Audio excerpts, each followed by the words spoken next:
the offense operate the way it has, especially early in the first two playoff games? And what does it do for a defensive perspective? When you see the offense going out there, putting up points, succeeding at the level they're doing, it really motivates us to go do the same thing.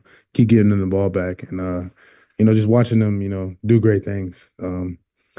When they build a lead like they've done in these last two games, it makes it easier on us as a defense because you know it makes the offense we're going against, one dimensional. They can't run the ball to get that lead back. They can throw the ball, so it helps us.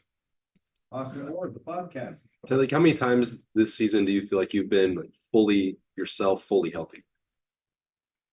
Uh, Truthfully, I don't think I've been fully healthy in a while because I've had these all little nick and knack injuries, but I still think I'm producing at a, you know, great pace, with my guys next to me.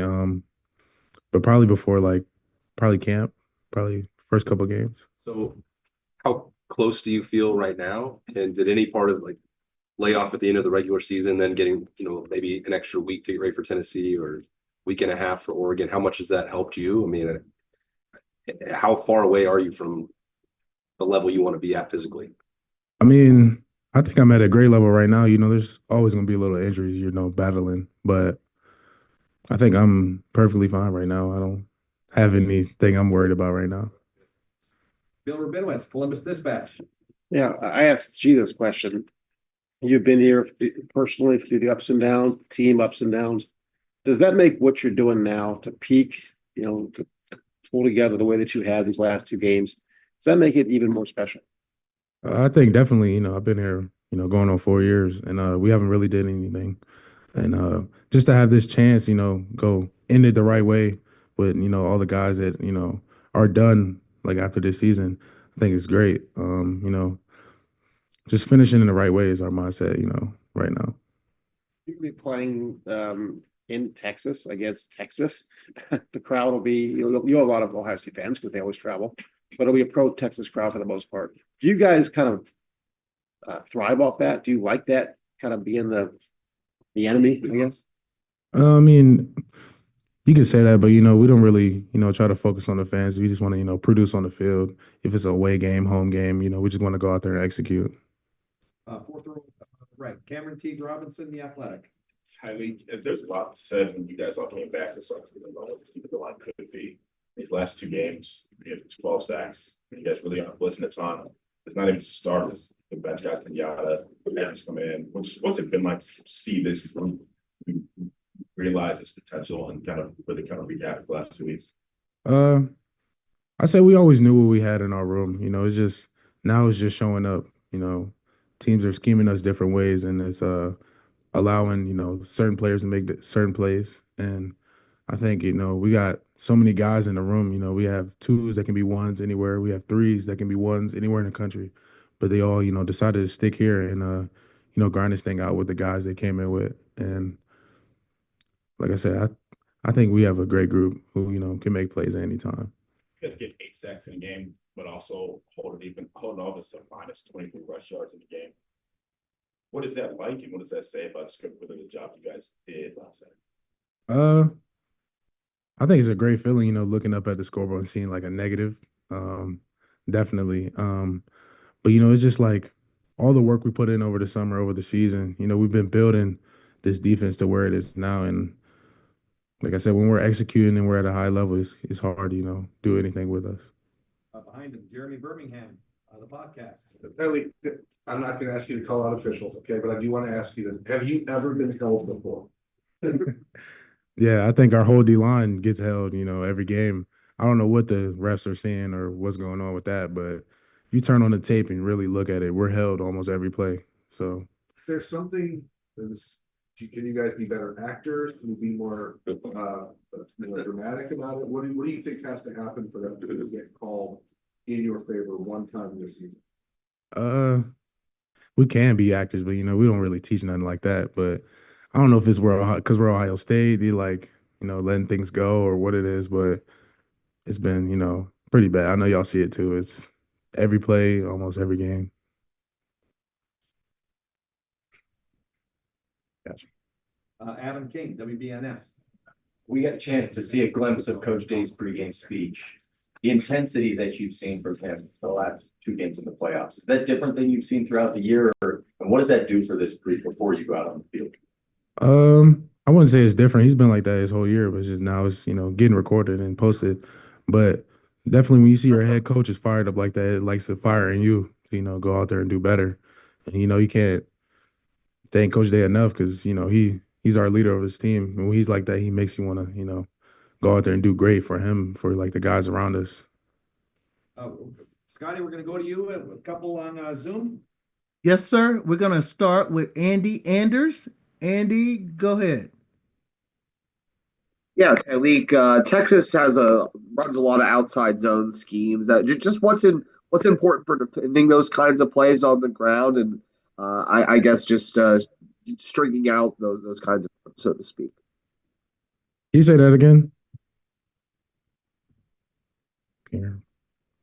Had to unmute again there. Yeah, just Texas runs a lot of outside zone in their run game, running schemes. Just what's important for defending that kind of play as a defensive tackle? For a D tackle versus a stretch team, you always want to talk about penetration, like penetrating the line and not catching. Because once you penetrate the stretch, it basically stops the stretch and makes them cut back to unblocked players. So really just attacking this game and not catching. Next question is going to come from Dan Hope. Dan, go ahead. Tyleik, you were in a freshman class with Quinn. Now you're playing against him a few years later. Just what's that like for you? Quinn's my guy. He's a great competitor, great quarterback. I think it'll be fun going against him, trying to get him running around. Next question comes from Kurt Bowles. Kurt, go ahead. Yeah, Tyleik, I don't know if there's one thing you can pinpoint why y'all been so dominant. I would think maybe it comes down to the physical brand of football. Do you feel that's going to be the survivor in this game? Who's the more physical team? I'll say definitely the most violent team. The team that plays the fastest, executes the most, and exceeds their game plan the most is going to win this game. Our final question will come from Stefan from Cleveland.com. Tyleik, what's kind of your relationship been like with Ty Hamilton, especially as this season's progressed, and just how in sync do you feel like you two are playing on the defensive line together? Me and Ty are, we've been roommates for the past 2 years. We live in the same apartment complex. We played a game together. It's really like one of my best friends on the team, and we talk about a lot of football things. So we're really on the same page with a lot of plays. Teams like to run against us. It could be some stunts we run. We're always, connected in some kind of way. Jerry, back to you. Great, thank you. Got time for just a couple more questions. Joey Kaufman, Columbus Dispatch. Tyleik, what does it say about your defensive line and how prideful are you guys when you can get 8 sacks, 13 tackles for loss without having to bring a ton of extra guys and pressure, but you can just push forward and do a lot of that? I'll say kudos to our coach, Coach Jay. Teaches a lot of technique, and sometimes it doesn't show up because teams scheme you different ways. But when you have a team one-dimensional, like they have to pass the ball, that's when all the pass rush technique and stuff comes out. And I think we've gotten Tennessee and Oregon to those situations where they had to pass the ball and just let us rush free instead of worrying about the run. If that makes sense. Are you guys just winning those one-on-ones in those pass rushing situations to allow you guys to get so many sacks and TFLs? Yeah, I'll say we're definitely winning way more one-on-ones now. And, they're not keeping as many guys in the box to block us because they have to, they're trying to come back. So I think it's, like I said, it's just kudos to the offense, creating these big leads and making teams one-dimensional. Go to the far left, David DeGuzman, WCMH. Tyleik, we've talked about how better the team has gotten as to getting off to fast starts on both sides of the ball, but there has been some scoring late in the first half against Tennessee and against Oregon. Has there been renewed emphasis on controlling the middle 8, and how important will that be against Texas? Definitely. That's one of Coach Jay's biggest points. Controlling the middle 8. You control the middle 8, chances of you winning that game goes skyrockets. So definitely versus Tennessee and Oregon, we gave up touchdowns late in the first half. But we just got to keep our foot on the gas. We can't let up at all. because these teams we're playing are great teams. Like Texas is a great team, you know, great offense, great offensive line, great quarterback, great receivers, great running backs. So, you know, we just gotta just keep executing like we know we can, and you know, see how it plays out. Okay, final questions for Tyleik here. Tim May, Letterman Row. Yeah, Tyleik, you know, Aaron Donald used to talk about everybody's hurting at this time of the year. But when the lights come on and the snap goes, what goes off in a guy like yours mind? I mean, from the standpoint of making the play. I mean, can you explain that to people who don't get to play down in the middle of it all? I would say, you know, like I said, you're right. Everybody is hurt around this time. You know, we're what 15th week, 14th, you know, deep in the season.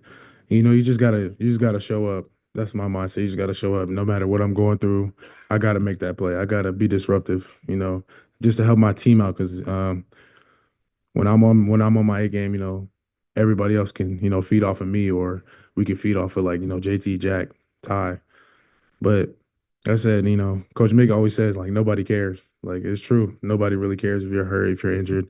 You just got to go out there and play and make plays. You touched on it a little bit. Explain the drive you have personally to get through this next one into the next one. But I know it's one step at a time. But you know, you came back, et cetera. Explain to people what's going on in your brain about your motivation. My motivation, you know, we all have our whys, you know, while we're doing things. You know, we have family, you know, family here, our team, our brotherhood. But you want to do right for your brothers, you know, on this team. You know, we're trying to win the big thing. We're not just, you know, trying to go win 2 games and lose. We're trying to win the big thing. You know, as long as we stay motivated, stay, you know, humble, don't, like, you know, take the rat poison, you know, things like that, and just execute and just play our hardest, you know, then we'll be fine. Tyleik, thank you very much. Gotcha.